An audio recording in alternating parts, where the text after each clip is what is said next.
যারা সমাজ বিরোধী তারা ইসলামের বিরোধী, যারা চরিত্রহীন তারা ইসলামের, যারা খুনি তারা ইসলামের বিরোধী। এটা মনে রাখবেন। এখন বাংলাদেশে কোনো একটা ব্যক্তিকে পিটিয়ে আগুন ধরিয়ে দিয়েছে, এরা XYZ কিছু একটা ঘটনা ঘটেছে, তার জন্যে আমার দেশে অনেকে পুরো মুসলিম সমাজ ও ইসলামকে দাগ দিচ্ছে। আমার কাছে প্রশ্ন, বাংলাদেশের প্রাক্তন যে সরকার ছিল বা এখন যে হাসিনা, সে কোথায় এখন? এর লোক ও দেশে আছে না? তাকে দিয়ে আমার দেশের সরকার বা কোন রকম চক্রান্ত করে কিছু করলেও তো করতে পারে। ওই মেসেজটা দিয়ে এখানে একটা অন্য মহল তৈরি করা হবে, এমন হতে পারে নাকি? তাহলে না জেনে শুনে একটা কিছু ঘটনা সেটা নিয়ে সঙ্গে সঙ্গে ধর্মের ওপরে আঘাত দেওয়ার যে সুযোগ পাওয়া, এখানে যেন মনে হচ্ছে এটা কোনো সাজানো সেটিং কাজ হতে পারে তো নাকি? এটা প্রশ্ন হতে পারে না, পারে না? হ্যাঁ। দ্বিতীয় নম্বর পর, আমার দেশের সরকার তো 56 না 57 কত 80 ইঞ্চি না কত ইঞ্চি সিনা, এটা ছোট্ট মতো দেশ, তো দেশের কৈফিয়ত দিতে পারছে না কেন? তার মুখে কোনো কথা নেই কেন? সে কি বুবা হয়ে গেছে নাকি? তাতে কথা বলা দরকার। তা না করে শুধু ধর্মে ধর্মে ধর্মে ধর্মে লাগিয়ে দিচ্ছ কেন? এটা সম্পূর্ণ একটা রাজনীতি রুটি শাখার চক্রান্ত ছাড়া কিছু না। খুব ঠান্ডা মাথায় চলবেন আমার কম। আর ঠান্ডা মাথার নামে এটা নয় যে আপনি মারকে শুধু গুনগুন করে কাঁদবেন না, যে যাতে মারছে সেইটাকে কি করে কন্ট্রোল করা যায়, সেটা কি করে কেড়ে নেওয়া যায়, সেটাকেও মাথায় রাখতে হবে। আর শেষ আর একটা কথা, আমার দেশে তো অহরহ কত মুসলিম ভাইকে হত্যা করা হলো, কত দলিতদের হত্যা করা হলো, আদিবাসীদের হত্যা করা হলো, পুড়িয়ে মারা হলো। এটা কি ভালো কাজ? এর বিরুদ্ধে এই যারা আজকে এটা গেলে ইসলামকে আঘাত করছে, জঙ্গিগুলো মুখে সেদিন কথা থাকে না কেন?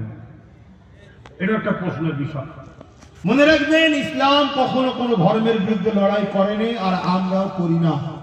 আমাদের লড়াই হিন্দুদের বিরুদ্ধে নয়, আমাদের লড়াই আদিবাসী, সরকার, বাগদি, খ্রিস্টান, দুলে, বগদি, মুচি, কারো বিরুদ্ধে না। এখানে ইসলাম কোনো ধর্মের বিরুদ্ধে লড়াই করেনি।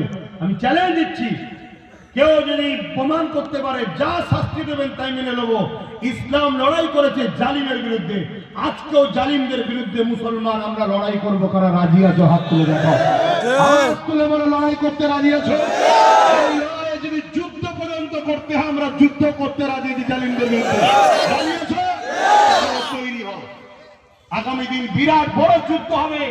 তৈরি হও, কিন্তু গাফলতি করো না। তৈরি হও, প্রস্তুত নাও, যেন জুলুমের বিরুদ্ধে, অন্যায়ের বিরুদ্ধে, সন্ত্রাসের বিরুদ্ধে, জঙ্গিবাদের বিরুদ্ধে, মানবতার বিরোধী যারা তাদের বিরুদ্ধে, যারা নারীদেরকে শোষণ করে তাদের বিরুদ্ধে যুদ্ধ করা হলো আমাদের জন্য ফরজ। ইসলামের হুকুম। দাড়ি রাখার থেকে বড় সুন্নত হলো জালিমদের বিরুদ্ধে রাসূল লড়াই করেছে। টুপি পরার থেকে বড় সুন্নত হলো জালিমদের বিরুদ্ধে রাসূলুল্লাহ লড়াই করেছে। দস্তরখান বিছিয়ে খাওয়া সুন্নত, এর থেকে বড় সুন্নত হলো সন্ত্রাস, জালিমদের বিরুদ্ধে রাসূলুল্লাহ লড়াই করেছে। আজকে সেই সন্ত্রাসগুলো কোরআন ইসলামের বিরুদ্ধে বলছে, এদেরকে চিন্তা আমাদের অসুবিধা হচ্ছে না। এই জালিমদের বিরুদ্ধে আমাদেরকে লড়াই করতে হবে। কথা বুঝে আসছে? সেই লড়াইয়ে নিজেদেরকে প্রস্তুত হতে হবে। তোমরা প্রস্তুত হও, খুলে আম বলে যাচ্ছি, প্রস্তুত হও। না হয় কিন্তু বড় ভয়ানক দুনিয়াতেও বিপদ আসবে। দুনিয়ায় সর্বধর্মের শ্রেণীর গরিব মানুষরা মরবে যদি তুমি আমি না জাগি। আজকে আদিবাসী নিরাপদে নয়, দলিত নিরাপদে নয়, মতুয়ারা নিরাপদে নয়। সমাজের মুখে খেয়াল করে দেখো, তাহলে আগামী দিন আমরা ঘুমোচ্ছি বলে সবাই বিপদে পড়ে আছে, আমাদের আখিরাতটাও কিন্তু নিরাপদে থাকবে না। কেন আল্লাহ আমাদেরকে পাঠিয়েছে, কুনতুম খায়রা উম্মাতিন উখরিজাত লিন-নাসি তা'মুরুনা বিল মারুফ ওয়া তানহাউনা আনিল মুনকার। অন্যায়কে মিটাও, ন্যায়কে প্রতিষ্ঠিত করো, এটাই হলো ইসলাম। জোরে বলুন সুবহানাল্লাহ।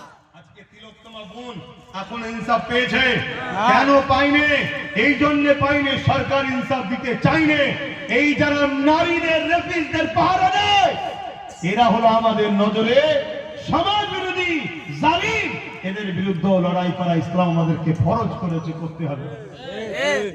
আজকে বিভিন্ন উড়িষ্যা বলো, উত্তরপ্রদেশ বলো, গুজরাট বলো, বিজেপি শাসিত এলাকা কোনো নারীরা নিরাপদে নয়। আর আজকে সরকার নিরাপত্তা দিচ্ছে না, তাই না? ঠিক তো নাকি?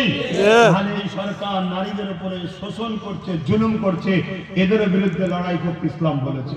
এই জালিম সরকারগুলোই ভাবছে কোরআনের মেসেজ যদি বেরিয়ে যায় তাহলে আমাদের তো অসুবিধা হয়ে যাবে, তাই এরা কোরআন আঘাত করছে। কিন্তু এদের আঘাত দিয়া থেকে শিক্ষা লাও। এক বকরি মসজিদ যেদিন চলে গিয়েছিল সেদিন যদি আমরা শিক্ষা নিতাম তাহলে আজকের অকাপ আইন করতে। কিন্তু শিক্ষা কবে নেবে জাতি? কবে নেবে? যেদিন তোমার ঘরের বোনটা রেপ হবে সেদিন নেবে, যেদিন তোমার মা বেজ্জতি হবে সেদিন নেবে, যেদিন তোমার গ্রামের এই মসজিদটা ভাঙবে তখন তুমি জাগবে। কোন একটা জায়গা থেকে শিক্ষা নাও। ফেরাউনের ওয়াকিয়া কোরআনে কেন